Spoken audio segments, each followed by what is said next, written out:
¿Qué tal, queridos hermanos? Aquí estamos nuevamente transmitiendo en vivo este domingo desde la casa iglesia acá en Chile. Es mañana, es decir, aunque ya pasamos de las 12, ya estamos en la tarde, pero les saludamos en el nombre del Señor Jesús, esperando que Dios les bendiga. Vamos a orar. Padre nuestro, en el nombre de Jesús pedimos tu presencia, que tú puedas bendecirnos, Padre, que tú puedas estar con nosotros en esta mañana mediante tu palabra. Atamos todo espíritu inmundo, toda obra del diablo, todo poder de tinieblas en el nombre de Jesús. Y pedimos que esta palabra pueda correr y ser multiplicada. Te lo pedimos en el nombre de Jesús. Amén y amén.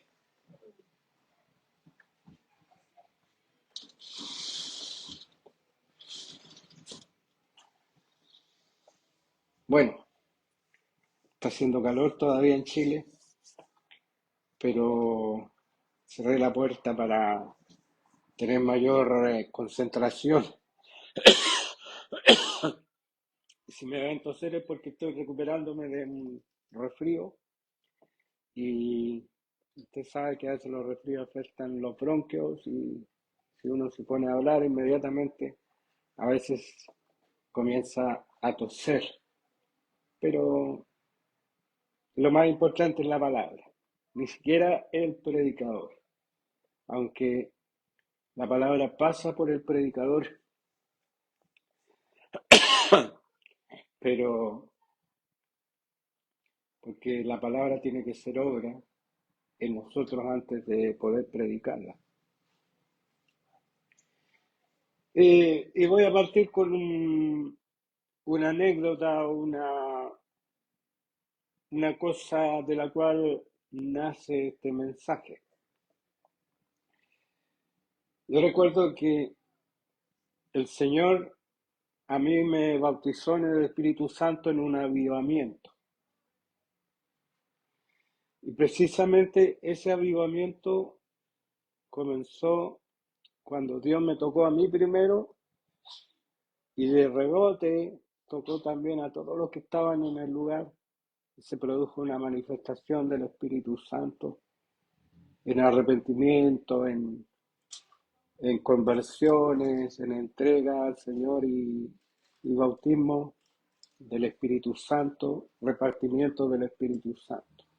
A mí el Espíritu Santo bajó como un fuego que me quemó desde la cabeza hasta los pies. Fue algo que sentí en mi cuerpo como esa electricidad bajó desde mi cabeza hasta los pies y ahí conocí verdaderamente a Dios de una manera patente, de una manera real. Pero yo me di cuenta que en esos momentos Dios me usó como un detonante,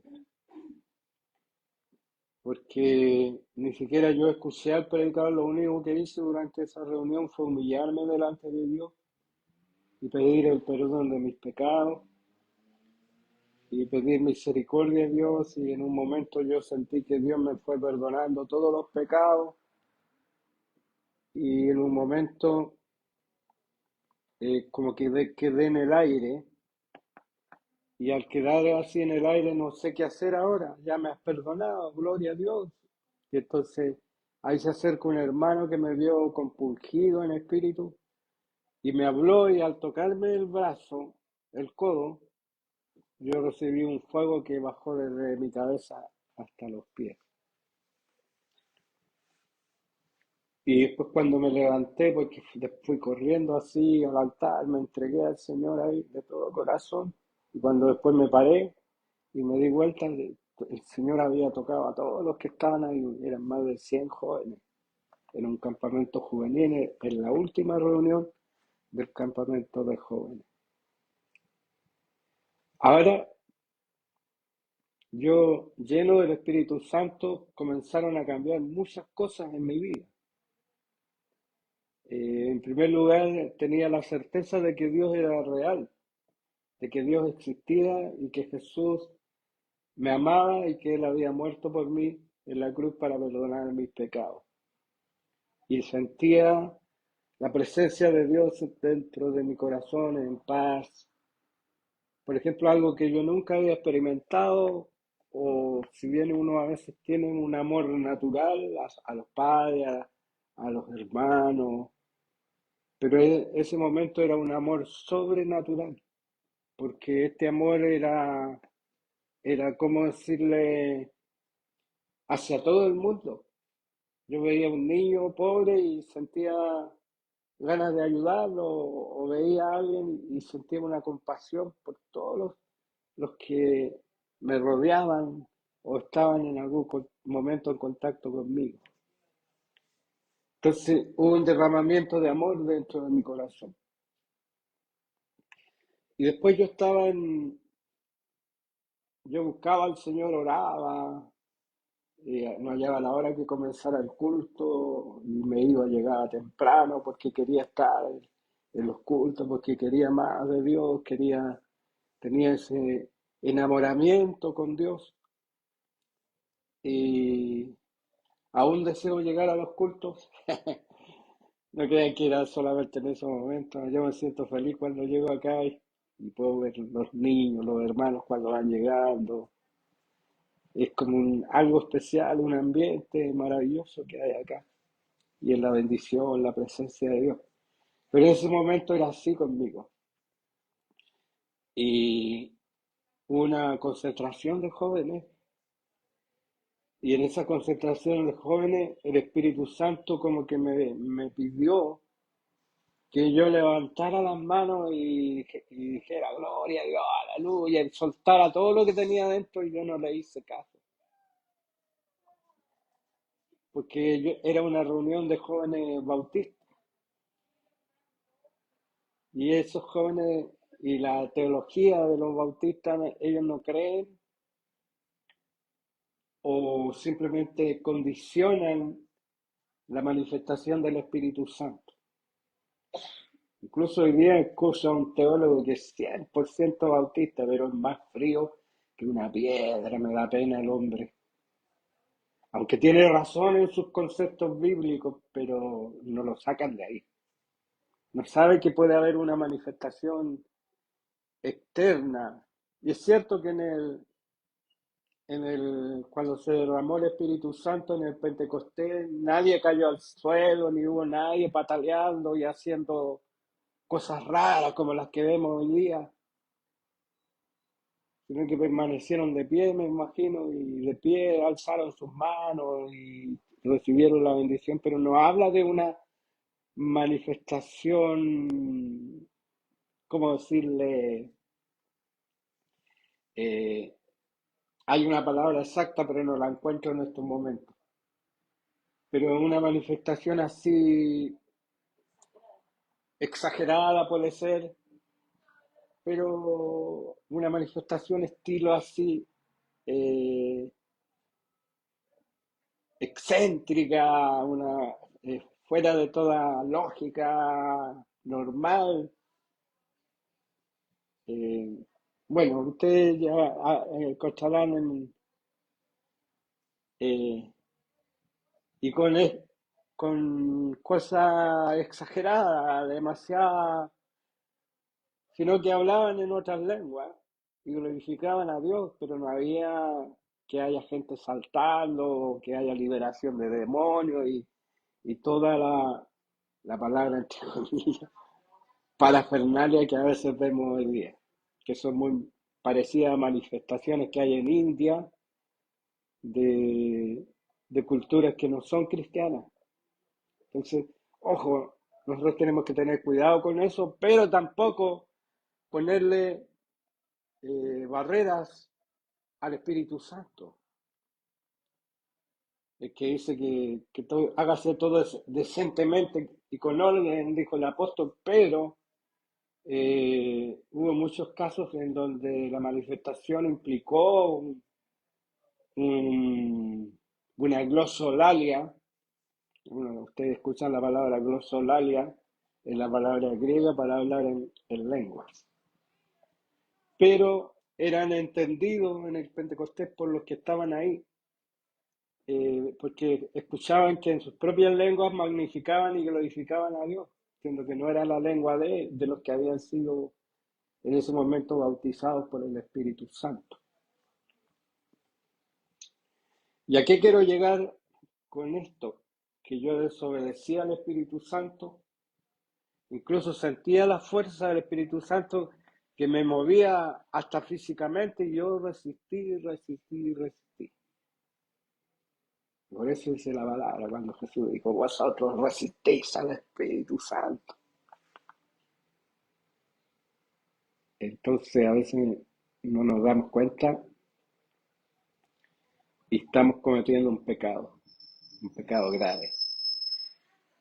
Un pastor recientemente lo escuchaba, que él, bueno, era nuevo en ese tiempo y le tocó coordinar a él, pues, y lo pusieron a coordinar la reunión y cuando estaba coordinando recibe la orden del Espíritu Santo de ir a orar por una persona paralítica que había llegado en silla de ruedas, una dama.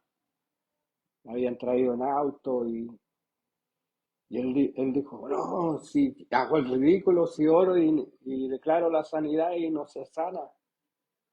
Y resistió al Espíritu Santo, resistió y él empezó a orar en el púlpito ahí de adelante cuando de repente en la oración abre los ojos y el Señor había sanado a esa persona sin la intervención de él.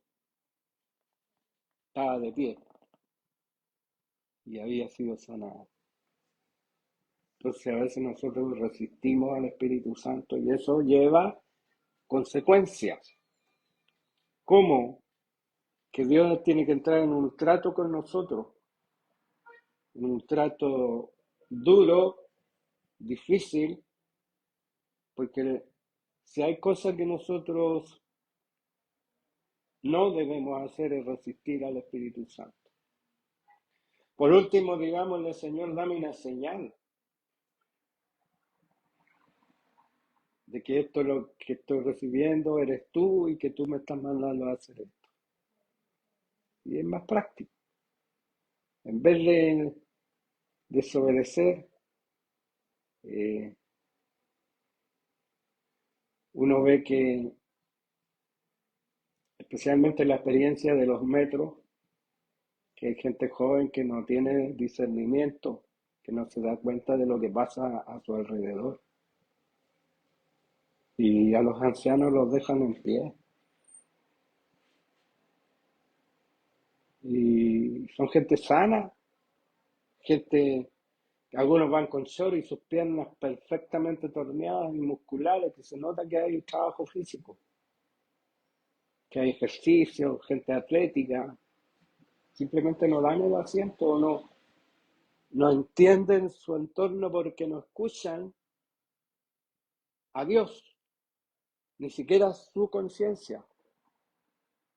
Nosotros que somos hijos de Dios, ¿cuánto más si tenemos el Espíritu Santo? Nuestras conciencias deberían estar más depuradas, más sensibles a la voz del Espíritu Santo. Bueno, ahí Dios me pasa por un proceso. Yo le digo que a nadie le quiero dar ese proceso. Como diría alguien, ni a mi peor enemigo en la iglesia, aunque en la iglesia uno no debe ser enemigo de, pero igual puede tener enemigos de uno que se levantan contra uno. Porque esa es la gracia que tenemos los pastores, que palos porque bogas y palos porque no bogas. Pero nosotros debemos amar a nuestros enemigos porque el aborrecer implica, la palabra dice que es como si fuera un asesinato, un homicidio. Entonces nosotros no debemos guardar rencor, debemos perdonar y debemos seguir adelante. Entonces Dios a nosotros nos trata, cuando digo trata, cuando uno entra en un proceso La palabra proceso es muy importante en un proceso en que Dios comienza a trabajar con nuestro carácter, con nuestra capacidad para obedecerle. Cuando uno adiestra a un perrito, lo primero que le enseña es a obedecer. Algunos le enseñan a sentarse, a dar la mano, la hermana Fresia, ahí con su perrita. Es tan obediente el hermano Jaime que la hace saltar en círculo. Y si le dije quédese ahí, se queda, aunque venga Pedro, Juan y Diego, no se mueve de ahí. Aunque es una perrita chiquitita que no constituye peligro ni nada de eso. Pero bueno, la adiestró el hermano Jaime. Y a lo mejor la hermana Fresia le quiere mandar igual, pero a lo mejor no le hace caso. Porque ella entiende que el macho alfa es el hermano Jaime. Entonces, ahí obedece todo lo que dice. Si los perros se dan cuenta, a veces de las cosas, ellos miden. Y bueno, recordemos a César Milá, que era el que enseñaba cómo adiestrar los perritos. ¿Ah? Es importante el principio de autoridad. El principio de autoridad está en nosotros. En la caravana que hicimos al Irquén,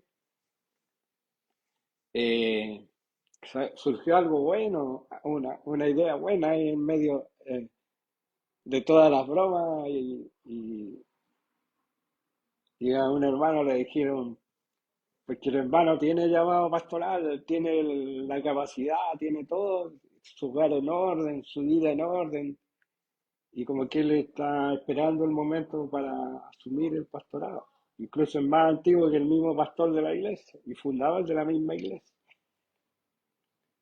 Entonces le dijimos, si ya usted tiene que salir y, y ser pastor, le dijimos, ahí entre todos ahí. Y él me dijo, él dijo, yo soy el perrito del pastor.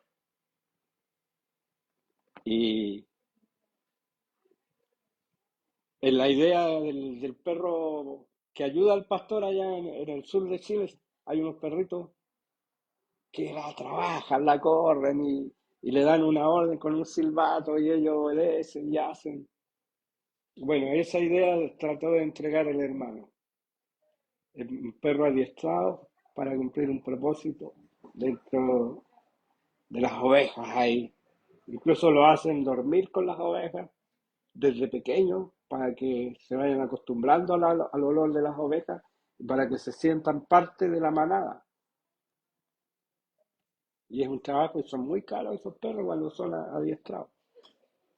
Entonces, él decía, yo me conformo con ser el perrito o el perro del pastor,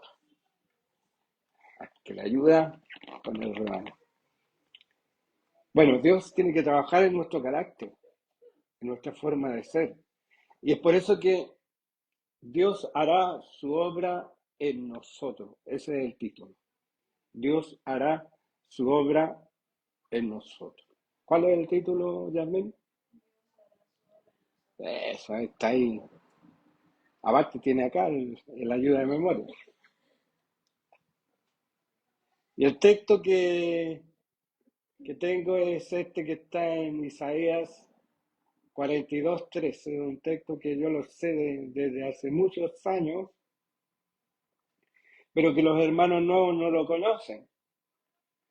Dice, no quebrará la caña cascada, ni apagará el pábilo que humeare.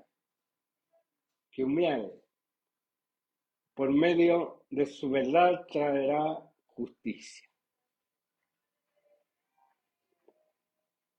Este lenguaje como que nos da a entender la claridad del mensaje.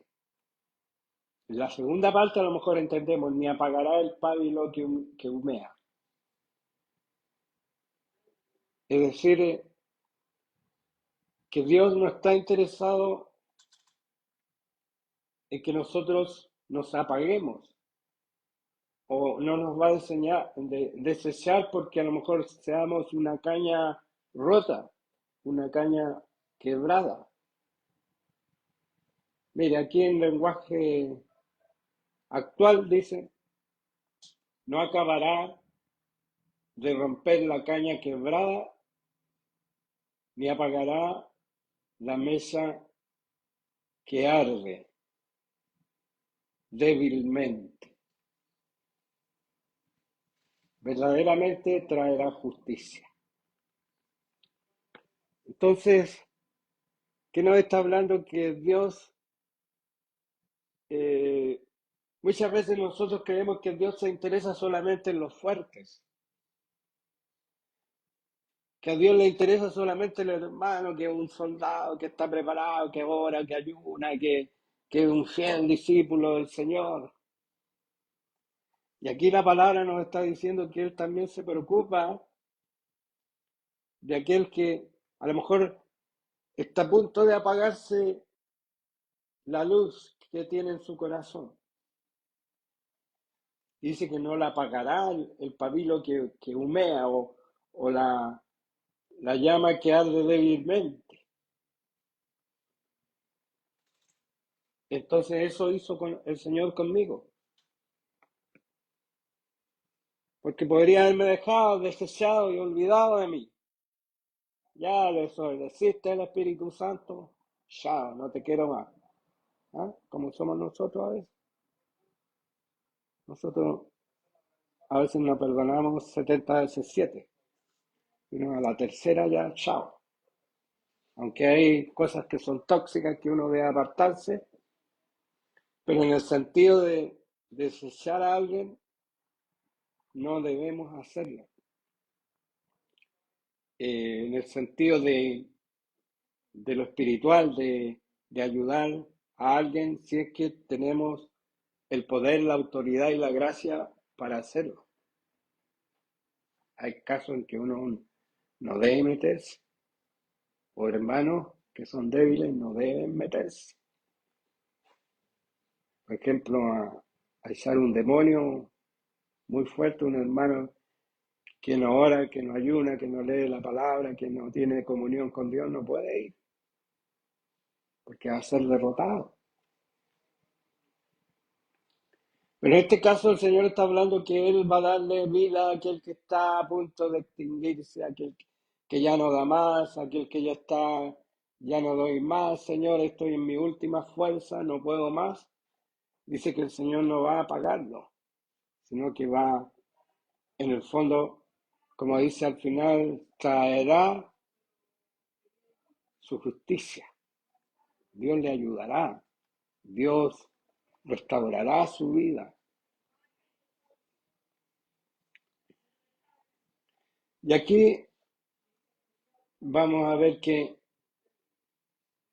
la palabra nos confirma. Dice, este es un texto que usamos mucho los pentecostales, Romanos 11, 29. Aquí parece que tenemos textos clichés así. Porque irrevocables son los dones y el llamamiento de Dios. Así que echémosle para adelante, no importa que andemos más o menos. No, no está diciendo eso la palabra. La palabra está diciendo que cuando Dios te da un don, no depende de ti el don que Dios te da.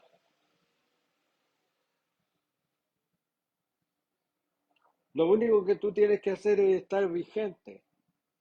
Esa palabra la aprendí hace muchos años, en mi juventud. Estar vigente. ¿Qué significa estar vigente? Estar en la actitud y en el corazón que Dios quiere de nosotros. Estar vigente significa que yo estoy llevando la cruz sobre mis hombros y estoy siguiendo a Jesús.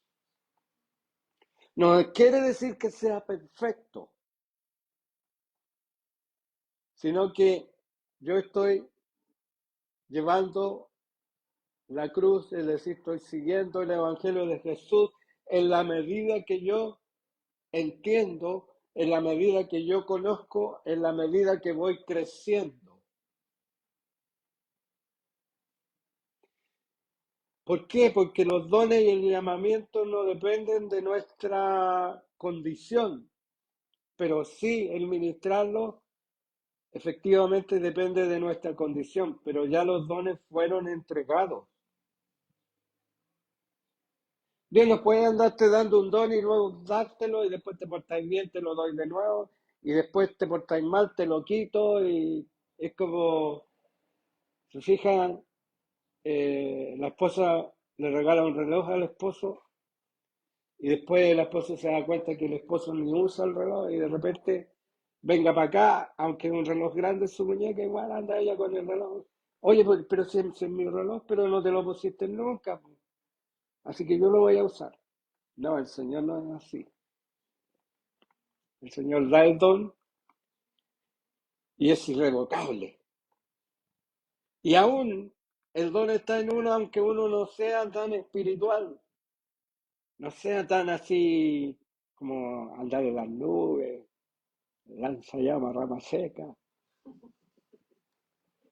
Lo digo porque hay algunos que aprenden palabras en lengua y las pronuncian para verse más espirituales que los demás. Ah, si no hablo en lengua, no. Entonces Dios ha dado los dones son irrevocables, pero aunque hay algunos que no están de acuerdo con esto. Debo reconocer lo que hay, especialmente de algunos teólogos. Cuando uno habla de activar el don, ellos dicen, no, no es activar, porque si activar sería como depender de mí, que el don depende de mí. Si no, más bien dicho, la palabra correcta yo diría es estar más cerca de Dios para que Él vaya revelándonos a nosotros lo que ya Él nos ha entregado. Así, en forma simple lo resumo para mis queridos teólogos, especialmente los teólogos bautistas. Y yo sabe por qué lo digo, porque yo fui de cuna bautista, estudié en un seminario bautista, después estudié en un seminario de las Asambleas de Dios y después en el seminario de la Iglesia de Dios. Así que conozco todo el panorama. Pero uno debe activar el don mediante la cercanía con Dios. Recordemos que Pedro caminaba y la sombra de Pedro sanaba a los enfermos. Pero no era la sombra de Pedro, la palabra lo da a entender como un detalle curioso, sino que era la presencia de Dios que estaba en el apóstol Pedro, que producía que cuando él caminaba esa unción, sanaba a los enfermos por alcance, por cercanía. Y eso lo hemos visto en algunos avivamientos y movimientos espirituales que ha habido en estos últimos tiempos.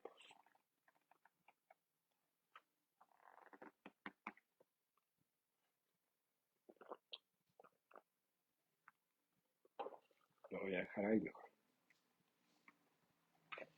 Entonces, vamos avanzando en el tema. Hay una palabra que también da a entender que Jehová cumplirá su propósito en mí. Tu misericordia, oh Jehová, es para siempre. No desampararás la obra de tus manos. También es un texto recurrido de los pentecostales, que Jehová cumplirá su propósito en mí. Aunque yo no hablo de la elección del cristiano, yo no me voy por ese lado de que Dios te elige para hacer algo y quieras tú o no, Dios va a cumplir su propósito en ti. Lo que estoy dando a entender es que cuando nosotros somos barro, y un barro dócil, un barro obediente, un barro que se deja moldear, Jehová cumplirá su propósito en mí. La hermana Mónica dirá, pastor, pero yo a veces siento que tengo un don de discernimiento que a veces funciona y a veces no. ¿Y cuando funciona? Cuando está más cerca de Dios, cuando ha orado más, ha puesto alabanza en su hogar, o en la peluquería le han dado permiso para poner alabanza. ¿Sabe por qué? Porque la hermana Mónica tiene que tocar cabezas, po. Y esas cabezas a veces están llenas de demonios, están llenas de... aunque vayan limpiecitos, lavados, pero espiritualmente a lo mejor están contaminados. Entonces por eso tiene que tener una actitud de estar en la presencia de Dios siempre. Porque aquí les voy a darle un secreto. Este es un secreto, ¿ah? Este no se predica sobre esto, sino que se predica de otra forma.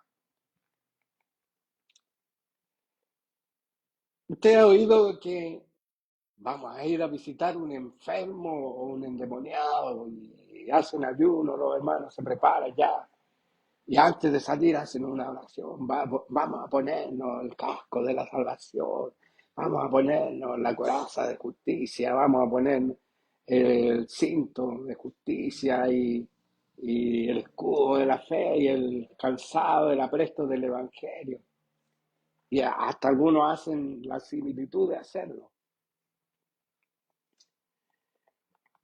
Pero no es así la cosa. El cristiano siempre tiene que estar vestido con la armadura, siempre. Incluso cuando se va a dormir, el cristiano duerme con esa armadura. ¿Sabe por qué? Porque las armaduras son virtudes. Son virtudes que tenemos que vivir, la verdad. Si nosotros andamos con la verdad en nuestros labios, esa verdad estará puesta en nuestra armadura. Si nosotros andamos con el Evangelio siempre, esa verdad del Evangelio va a estar en nuestras mentes. No va a ser necesario que yo haga una, una especie de rito de ponerme el casco. Bueno, si no tienes puesto el casco es porque no tienes el Evangelio reinando en tu mente. Que eso es lo que está hablando la palabra, que el Evangelio gobierne tu mente. Cuando habla que tenga el escudo de la fe, no significa, voy a dormir, me saco el escudo de la fe. No, la fe está en ti. La fe está morando, viviendo, haciéndote caminar cada momento de tu vida. Y aun que tengamos tentaciones y cosas y aparentemente nos enojamos con una hija porque dio vuelta la leche ahí y se subió la leche y no la cuidó y la dejó cuidando ahí, la leche. Entonces, pero la fe no está sujeta a esos vaivenes. Podemos errar, podemos equivocarnos. Alguien dijo que somos santos que a veces pecamos y somos santos en perfección. No es que ya hayamos alcanzado la perfección, si el propio Pablo lo dijo, ni que ya sea perfecto, sino que prosigo a la meta, al premio del supremo llamamiento de Dios. Entonces nadie es perfecto, pero sí todos estamos siendo perfeccionados, estamos en un proceso. Y bueno, explicando un poco esto de la armadura de Efesios 6.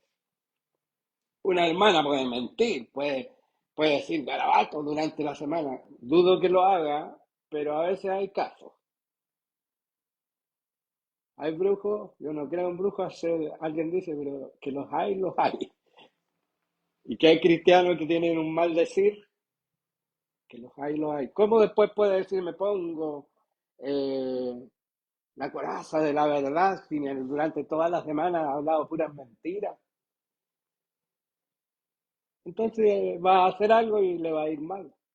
Le va a pasar como a los hijos de Seba, que fueron a ungir a un endemoniado y tuvieron que salir desnudos y todos lastimados y rasguñados, y el demonio dominó sobre ellos, porque ellos no eran de verdad hijos de Dios, eran religiosos. Ustedes saben que los curitas tienen prohibido a los hermanos ungir a los enfermos o poner las manos sobre las personas. Solamente los que han sido ungidos por un obispo, que son los sacerdotes, solamente ellos pueden imponer manos. Bueno, según ellos lo hacen súper bien, pero la palabra dice que todos somos sacerdotes. Nos dice la palabra ahí que soy real sacerdocio, pueblo santo, adquirido por Dios, y habla a toda la iglesia, no habla solamente a los clérigos. Ellos creen en la unción que viene de Pedro, que de Pedro pasó a otro, a otro, a otro, a otro, y esa unción llegó a la iglesia católica y ellos son los únicos que la imposición de manos es verdadera y que solamente la imposición de ellos produce verdaderos, eh, voy a decir sacerdotes o entre comillas pastores. Ellos dicen que nosotros no somos pastores porque no hemos sido ungidos por un obispo de la iglesia católica, que ellos tienen la sucesión apostólica. ¿A dónde la viste? Me gustaría ver al Papa echando un demonio, a ver si se la puede. Bueno, que los evangélicos llegan a los excesos que ustedes saben, especialmente los pentecostales. ¿Y para qué decir de los neopentecostales? Entonces la cosa se complica con la unción, el imponer manos. Eh, porque, pero nosotros los que somos hijos de Dios no debiera complicarnos. Yo sé que hay niveles espirituales. Yo sé que hay personas que tienen un nivel espiritual alto y que tienen una autoridad para reprender demonios, para sanar enfermos y para imponer manos. Pero hay hermanos que no se han santificado, que no están viviendo la coraza o la armadura de Dios en sus vidas. Porque si uno normalmente viviera la armadura de Dios en nuestras vidas, nosotros estaríamos preparados en cualquier momento para ser usados por Dios. Aunque hubo un demonio que no pudieron echar los apóstoles, y el Señor dijo que ese no salía, ese género no salía sino con oración y ayuno. Pero ¿sabe cuál es el efecto que tiene la oración y el ayuno? ¿Cuál es el efecto? Acercarnos a Dios. Es decir, la primera preparación que uno debe tener debe ser una vida con Dios, un acercamiento a Dios, donde Dios nos revela nuestros puntos débiles y nosotros vamos corrigiendo aquellos puntos débiles que tenemos. El ayuno no es para adquirir poder, porque los brujos ellos hacen ritos y cosas y montones de cosas, hasta ayunan para adquirir poder. Nosotros no ayunamos ni oramos para adquirir poder, sino para estar más cerca de Dios, y ese estar más cerca de Dios vaya santificando nuestro espíritu, alma y cuerpo para Dios. Entonces, yo creo que todo cristiano está preparado si está viviendo la verdad de Dios en su nivel. Porque aparte de lo que nosotros somos, si somos genuinos cristianos, va a andar alguien que va a estar a nuestro lado, que puede ser un ángel de Jehová, un ángel de Dios, y el mismo Espíritu Santo que está prometido y que está en nosotros.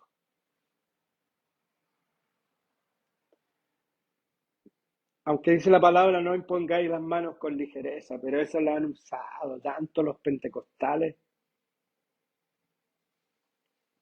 que poco menos hay que irse 50 días en un ayuno para poder imponer manos. No, si nosotros vivimos la realidad normal de comunión con Dios, de acercamiento a Dios, de santificación con Dios, vamos a estar siempre preparados. Si usted no deja entrar malos pensamientos a su mente, si usted corta toda cosa que viniera de fuera del enemigo y la neutraliza, usted vive en santidad y usted va a estar preparado, aunque venga el demonio más malo, más feo y quiera ponerse sobre su cabeza. No, usted no lo va a dejar pasar. ¿Por qué? Porque usted tiene un filtro y el filtro es la moralidad del Espíritu Santo. Aunque usted tenga ganas a veces de hacer cosas malas, pero usted no las va a dejar pasar. Porque cuando adquiere poder Satanás sobre nosotros, cuando pasa la barrera moral que tenemos, el lóbulo frontal, dicen otros. Cuando se pierde el lóbulo frontal, se pierde el sentido de la moralidad. Y hay personas que son buenas y sufren un accidente y pierden parte del lóbulo frontal y después se vuelven personas totalmente salvajes, que no tienen filtro, que no tienen muro. Pero no es tampoco solamente un asunto cerebral, sino que va más allá en nuestro espíritu.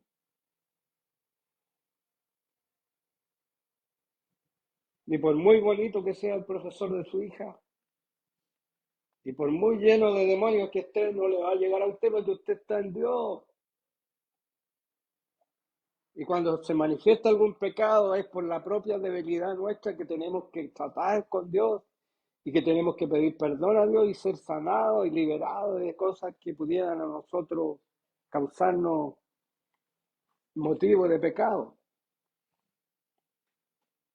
Pero el diablo no puede obligar a nadie a pecar. Primero, porque no tiene la autoridad. Segundo, porque nosotros hemos edificado un muro de valores, de principios que Dios ha puesto dentro de nosotros que nos impiden hacer cosas malas.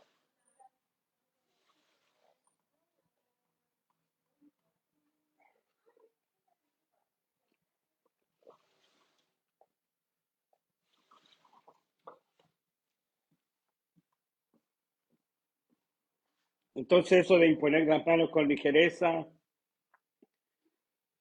eh, bueno, hay experiencias que alguien que no está preparado, orado por alguien y se le han traspasado los demonios de esa persona. Pero un demonio no puede hacer nada, hermano, si uno está en Dios, está ungido. Yo últimamente hago una locura que no se las voy a explicar ni tampoco voy a hacer doctrina de esto, porque yo lo hago, pero no quiere decir que sea así. Yo habitualmente cuando hacía calor dejaba la puerta abierta o entreabierta de mi pieza, de la pieza que compartimos con mi esposa. Pero últimamente la dejo cerrada, porque nuestro dormitorio es un santuario de Dios. Es el lugar donde yo oro al Señor, donde estoy en comunión con Dios y mi esposa, ella, donde ella tiene comunión con Dios. Es un lugar santo.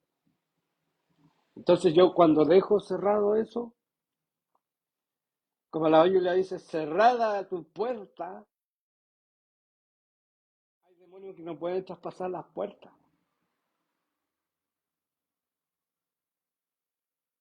A nosotros que le damos toda autoridad, creemos que son súper, no.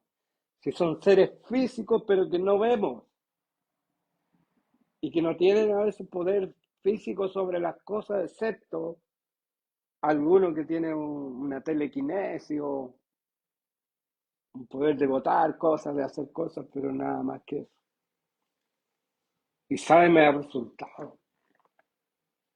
Porque a veces yo tenía, en el sueño venía Satanás a atacarme. Y yo tenía, y la Patricia me pegaba el remesón ahí, cuando escuchaba que ya está. El hombre de Jesús, y sentía el remesón. Oye, yo cuando venía Satanás físicamente en el sueño, yo lo reprendía, pero bueno, a uno no le sale la voz como puede. Y está en un estado de intermedio.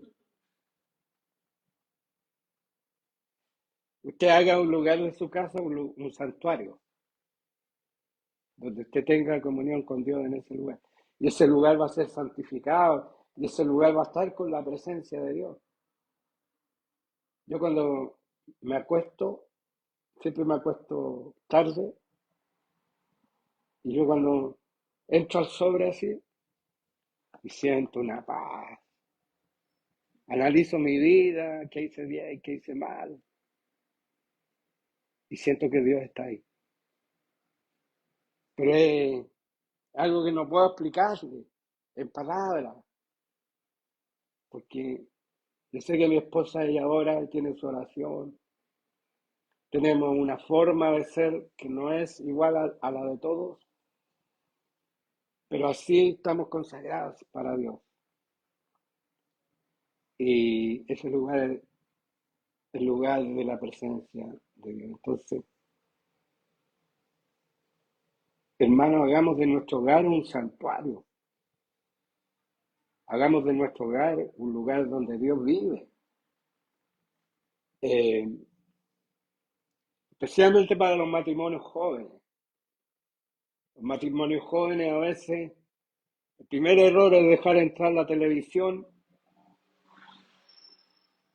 al cuarto. Y el otro error es escuchar al diablo. Porque el diablo habla. El diablo pone malos deseos, malos pensamientos. Y cuando usted no tiene un filtro espiritual, bueno, si usted recibe un ataque joven, un matrimonio joven, recibe un ataque del diablo, por ejemplo, que le diga, pégale, pégale, pégale. Y hazlo una vez y te vas de la casa para que nunca más este matrimonio se levante. ¿Quién te va a hablar así? ¿Te va a hablar Dios así? Satanás. Y tú le haces caso, levantas la mano y se fue al tacho de la basura el matrimonio. Pero ¿qué hacer cuando el diablo te está diciendo, deja la crema, deja la crema? Uno puede decirle, en paz me acostaré y así mismo dormiré porque solo tú, Jehová, me haces vivir confiado. Le mando un texto y se lo mando al hígado. Ninguna arma forjada contra mí prosperará. Fuera, Satanás, no escucho tu voz.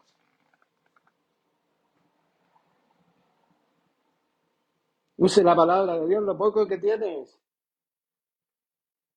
Sé santo porque yo soy santo.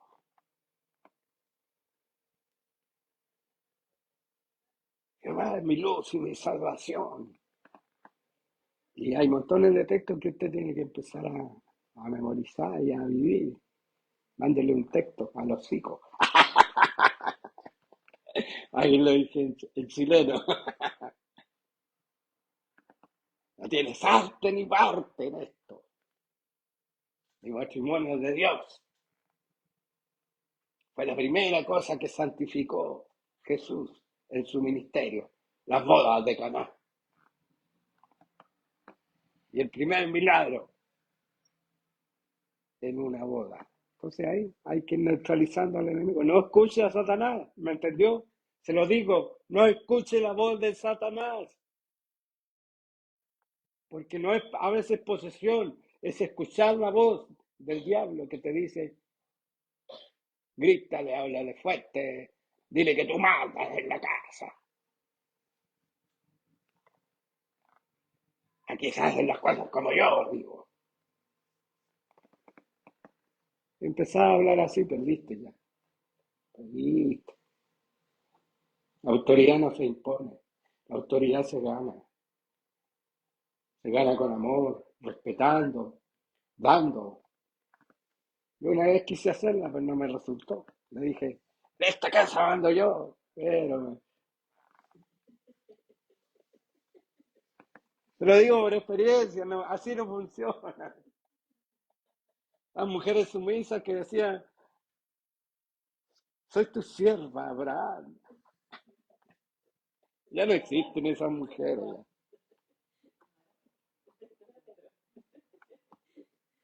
Yo le digo a mi nieta, ¿qué quiere mi ama cuando le sirvo el plato? Aquí está su plato, mi ama, lo hago por molestarla. ¿Ah? Yo soy el mago que usted lo que me pida voy a hacer. Y ahí mi nieta me mira y se ríe. Porque la misma se la hacía a la Anita cuando era chiquitita. Pero usted no es el amo de su casa, usted no es el amo. ¿Quién es el amo? Jesús. Jesús es el amo. Bueno, no voy a seguir porque algunos ya están pasados 4 minutos,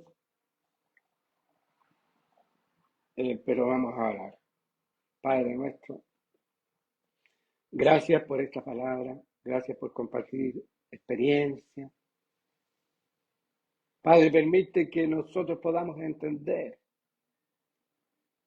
que la autoridad no es algo que nosotros podemos usar a destajo, sino es algo que se cultiva en la presencia suya, en la humillación diaria ante ti, Señor, en la búsqueda de tu rostro, de tu presencia. Y ahí está toda la armadura del Hijo de Dios, ahí está toda la capacitación para enfrentar la vida. Viene de una relación personal contigo, papito amado, de ser amigos tuyos, de ser tus siervos de verdad, de amarte a ti de corazón y después estar dispuesto a dejarlo todo por ti. Gracias, Padre, por esta palabra, por esta bendición que nos da. Te pido todo esto en el nombre de Jesús. Amén y amén. Y comparte esta palabra, aunque usted sabe, yo no soy tan versado ni tan... No tengo una voz de locutor, pero aquí estamos. Que Dios les bendiga y comparta.